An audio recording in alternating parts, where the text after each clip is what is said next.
What are my favorite things from Sephora that I think are worth it? I'm going to go through my favorites, but I'm also going to let you know what I'm looking at today because I'm going to go do a video at Sephora. We're going shopping today at Sephora and Ulta. And as you know, the time's running out. The Sephora sale's getting ready to end. So I'm going to give you some suggestions if you're looking for high-end makeup of what I would get or what I love. First, it's non-negotiable. I would get this. This is beautiful for if you have oily or combination skin and you have those little spots on your face that just show out, especially in the summertime, girl. One drop, tap it, and then tap it into the spots that you have that get really dewy and sweaty looking. If it's the upper lip, the chin, if you have an oily T-zone, if you have spots that get real sweaty looking throughout the day, this underneath your foundation will be a game changer. It's the DanessaMyricksBeauty Water Powder Serum. Once again, if you're a sweaty mess and if you have oily combination skin for summertime foundation, look into this DanessaMyricksBeauty Blur Balm.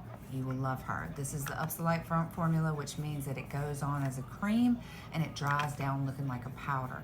It is color correcting. It's not too heavy. It doesn't feel heavy on your face. It's got that silky feel once you blend it out, and it dries down in a matte-like finish without being dry. It's kind of like magic. Love this Ciele. She has an SPF 40 in it, but we don't rely on that for SPF because you'd need too much to actually, it's a plus to have SPF in your skin tint, but it's not something we rely on for sunscreen. But this formulation is absolutely stunning. It's one of my favorites. Every time I get into all these new foundations and I go back to her, I'm really, really happy that she's here. And honestly, the price tag compared to some comparable products that show up about just the same. This wears just as beautifully as some of my products that are twice the price. Two other options for me are the Mary Phillips and the REFY. I just started using this and I really like where it's going. I'm going to wear it again today.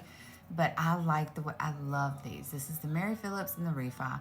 And look, when you go into Sephora, you need to swatch this stuff and walk around the store and let it dry down. Let it dry down for a good amount of time so that you can see what it really looks like on your skin. And for me, a foundation needs to wear well. So once I apply it and I have it set, I want to see how it plays with my face throughout the day as I talk, as I move. And I want to see how it moves on my face. And these are all fantastic foundations. But we all have different skin, girls. So some that I like, you might not like.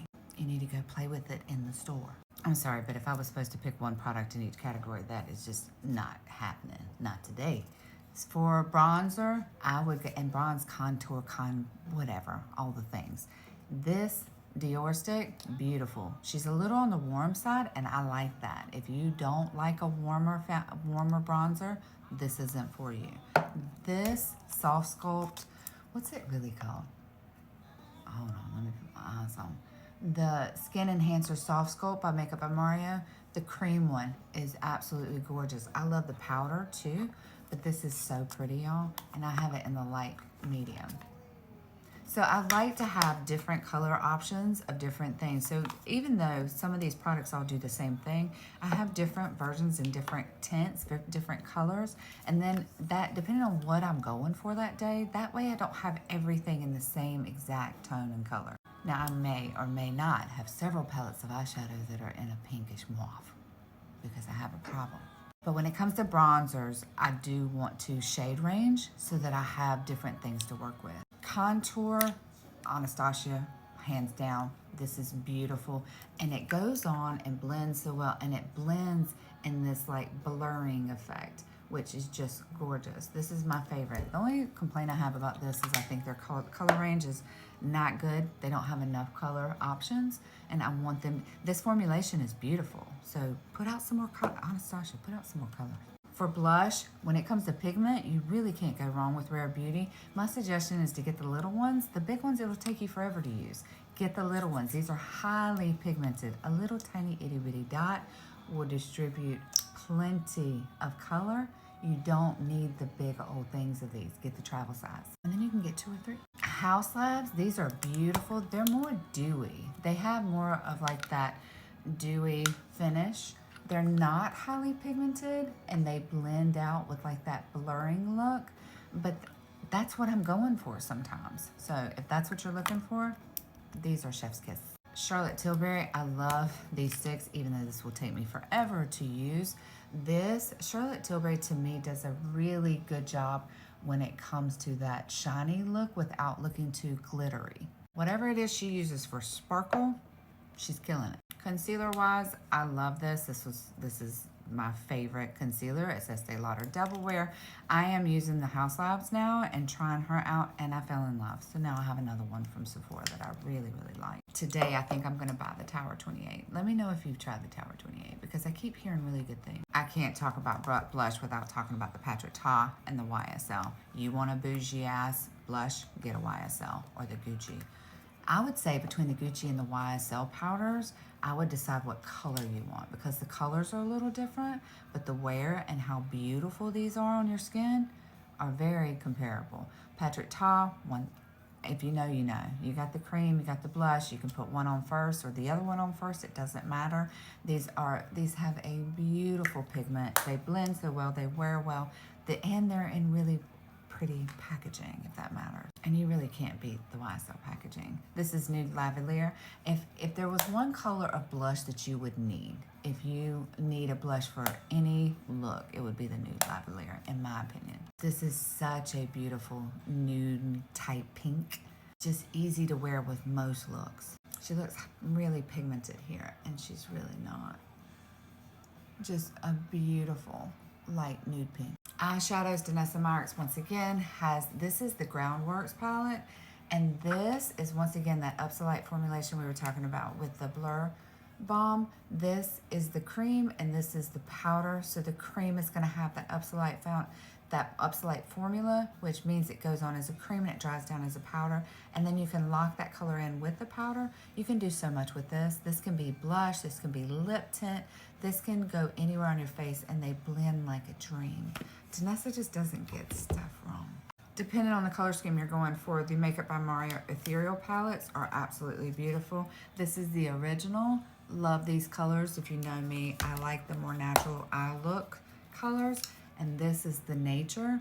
I love, am obsessed with these sparkle colors and green and some kind of sage. These are beautiful.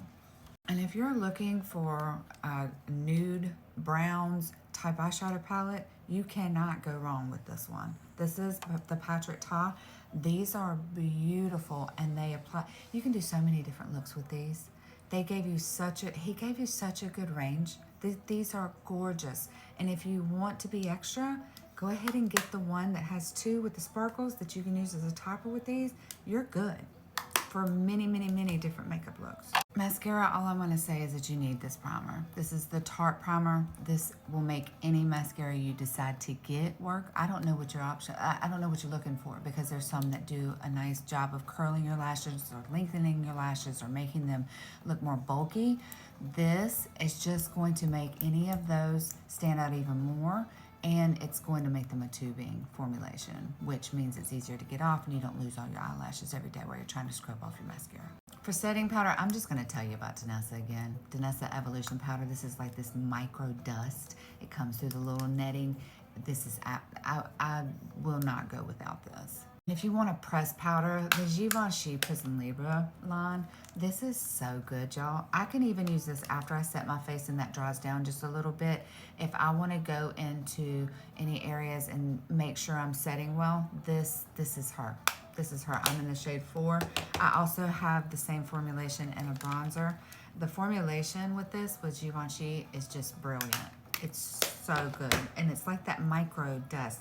Same thing with this. This is Westman and Tillier. I bought this because of the packaging, but I kept her. Well, I kept her anyway because of the packaging, but I love the formulation. If you want this, it's like that microfilm dust, micro dust, Featherlight. And you want a pressed powder with a finish with some kind of tint to it. I'm sorry, but I have the DUPE of this as well, and I think this one's better. Hate me for it. Happy shopping. I will see you later when I go to Sephora and see what I need now.